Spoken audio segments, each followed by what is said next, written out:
Today I'm taking England's most luxurious train, the iconic British Pullman. Let's lift the veil on this exclusive train reserved for the lucky few, all as we glide through the beautiful English countryside. We'll settle into the best seats on board, a private first-class compartment, complete with free-flowing champagne, 5-course Michelin-starred dining, and all whilst being pulled along by the Queen's royal locomotive. Step back into the roaring 20s as we explore the various classes along this 11-car private train, with each carriage as unique and opulent as the last. To start this epic adventure, let's head to London's historic Victoria Station on a rare sunny British summer's morning. Hello there and welcome back to the channel. You join me today at London Victoria Station, where we're off on another luxury train. So without any more to say, let's go and find out where we're going to catch this exotic train from. I believe it's platform 2.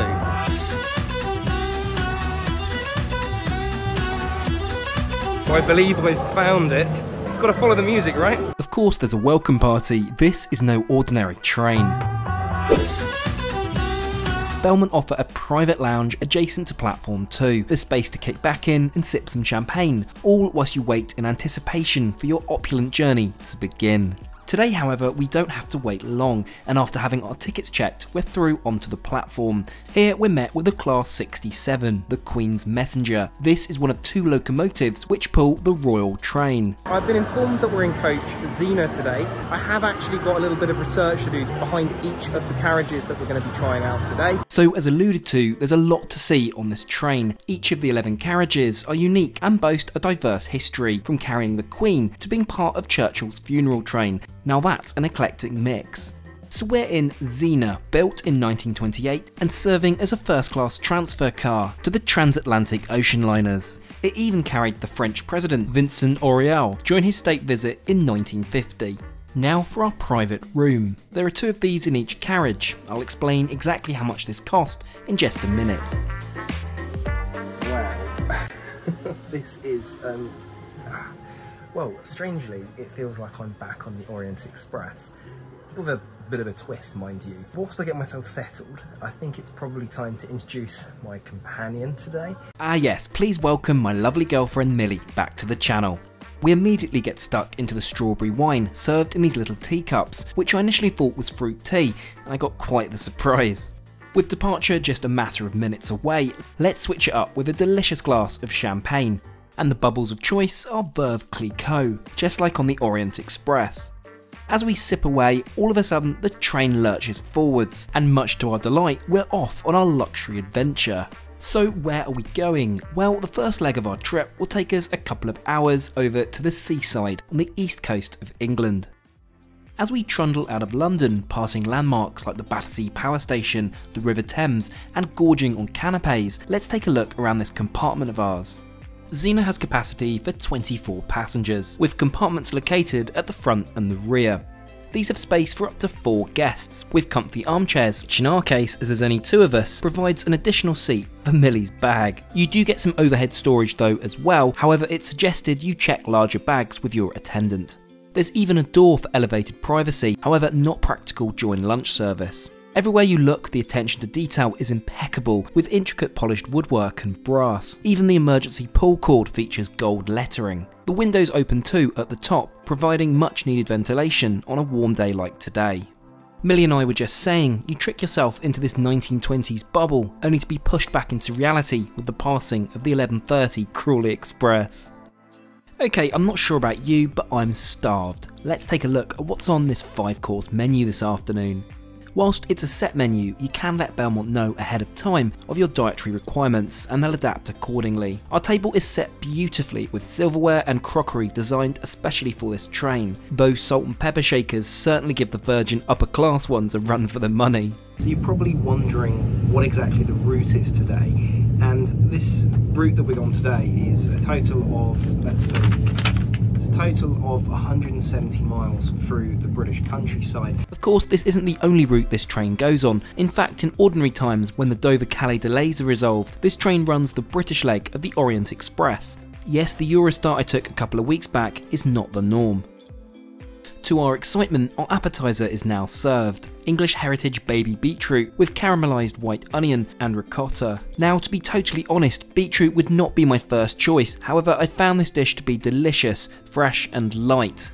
The perfect introduction to our lunch of champions. Well, our first course is out of the way. I think there's something I've actually forgotten.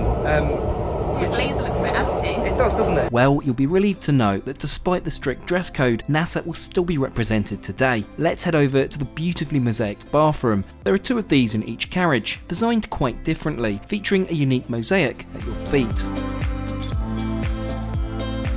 They also feature stained glass windows, fresh flowers, and Penhaligon amenities. Oh, and something I didn't realise, that due to their age, you cannot flush these toilets in the stations, and that's because everything just flushes straight onto the tracks. And I mean everything.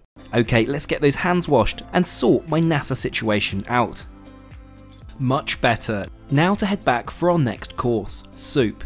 To be specific, it's garden pea and courgette served with fresh bread. Mind you, nothing will compete with that Parisian bread we had a couple of weeks back, along with that dreamy saffron butter. Bread fantasy aside, the soup is divine. Thick yet silky smooth, creamy and delicious. An ideal taster prior to the main event. And now for a quick word from today's video sponsor, Magic Spoon. Growing up, I absolutely loved cereal, having it daily for breakfast, but as I got older, I realised it wasn't the best start to my day due to the amount of sugar and other junk that I didn't need to be putting into my body. But here's what I love so much about Magic Spoon cereal. It's that nostalgia you once had in the box, but with none of the guilt. Magic Spoon cereals have 0 grams of sugar, 13 to 14 grams of protein, only 4 net grams of carbs, and only 140 calories per serving. They're also keto friendly, gluten free, grain free, salt free and low carb. My personal favourite is maple waffle. If you're interested, click the link below and grab a variety pack and try Magic Spoon today. Be sure to use the promo code TrekTrendy at checkout to get $5 off any order, or go to magicspoon.com/TrekTrendy.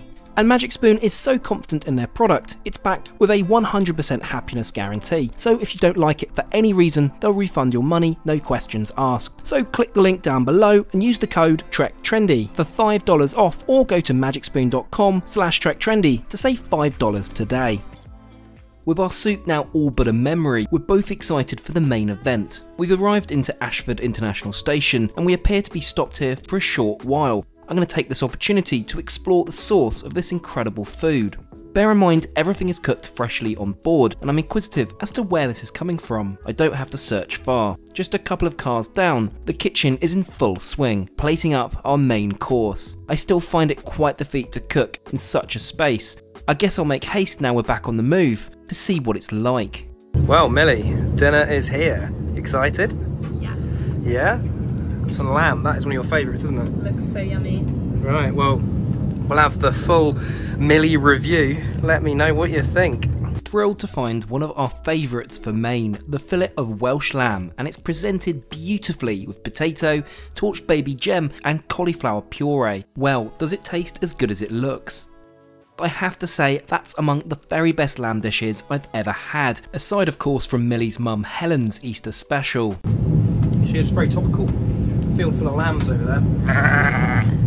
Is that bad taste? I mean, it probably is. My poor dad jokes aside, what did Millie think of the dish? It was delicious. Was it good? The plate is clean. Oh, look at that. With our main course done, we're almost at the seaside. The glamorous Margate beckons. Well, in fact, we're going to be stopping shortly at Broadstairs to get off and stretch our legs. And as this is a luxury train, we're welcomed to the station with a delicious glass of Veuve Clicquot. Taking the train is never going to be quite the same again. Right, so we have now reached the halfway point. Dinner's almost over. I think we've got maybe one course left, is it, Millie? I think maybe one course? 2, I think. So I can't keep count, to be honest. Of course, can you perhaps get any more civilised being at a station with a glass of champagne? Well, it turns out yes you can, in the form of live jazz on the platform of course. I'm telling you now, when Millie and I head back home to Bournemouth on Southwestern trains, it's going to be a harsh reality check. Right, let's head to the front of the train, because there's actually 2 locos attached today. At the front we have another Class 67, though this time not of the royal variety. This is Belmont's own, which matches the British Pullman carriages. Well, after making it to the very front and leisurely drinking my glass of champagne, Millie and I have realised that we're actually probably going to end up getting left behind in Broadstairs. So let's make haste and get on board. Yeah. Left in Broadstairs with no dessert. That's not the one.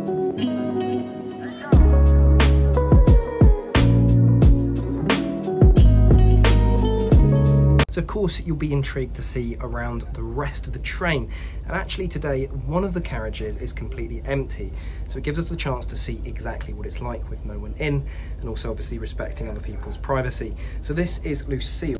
Lucille was constructed in 1928 as a first-class parlour car for use on the Queen of Scots Pullman before eventually serving the Bournemouth Belle in 1963. The other benefit, of course, with no one being in here is I can show you exactly all the different seating arrangements that you can book. It's worth mentioning the British Pullman train is for solo travellers too, at a cost of around $500, though it's most popular with couples, of which I'll run through the options now. Right, well here is what we could have had, Millie. What do you reckon? Do you prefer the compartment that we're in? Yeah, definitely. It's more private. Okay, let's sit down and enjoy another glass of champagne and talk about how much this all costs. Generally speaking, for a trip like today, you're looking at about $1,000 a couple. But remember, that's in the main seating area of the carriage. But what about the compartment that I have today? Here, there's actually an empty compartment. So this is kind of similar to what we have. So I paid $1,400 for our compartment, which is certainly not cheap, but it depends on how you value your privacy or wanting to be in amongst the action of the main carriage and save $400. Now, fun fact, I was told this incredible wood craftsmanship was actually done by the same family that designed parts of the features on the Titanic. Now that is either rubbish or very true and pretty impressive. And it doesn't surprise me given the age and history of these trains. Realising drinking and walking on a moving train, it's not something I'm used to at all.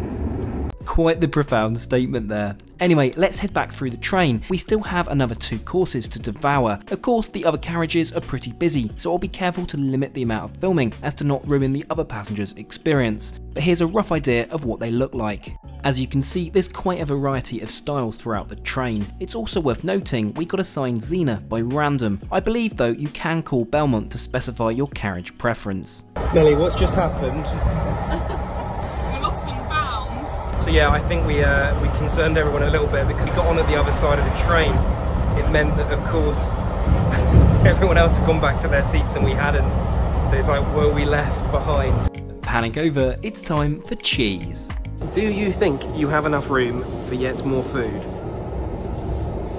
We'll make room. You've got to try, haven't you? I mean, there's always room for cheese.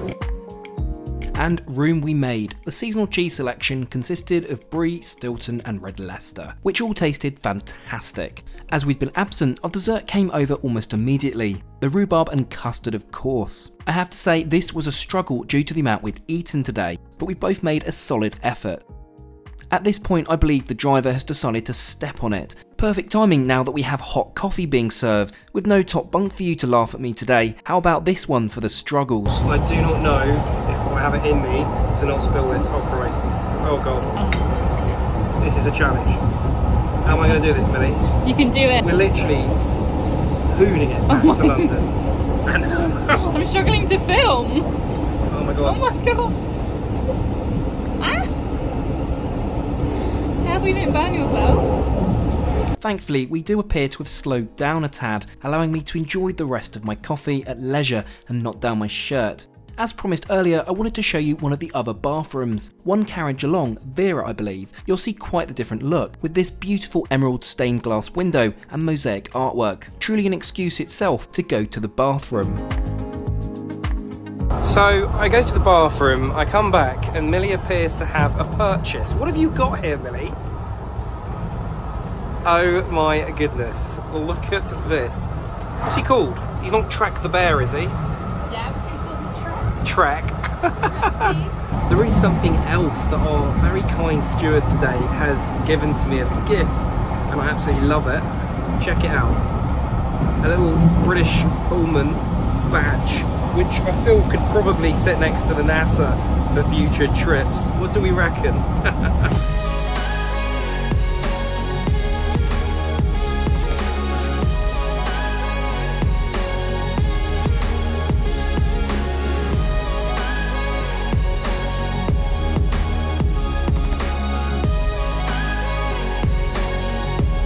Well, welcome back to London Victoria.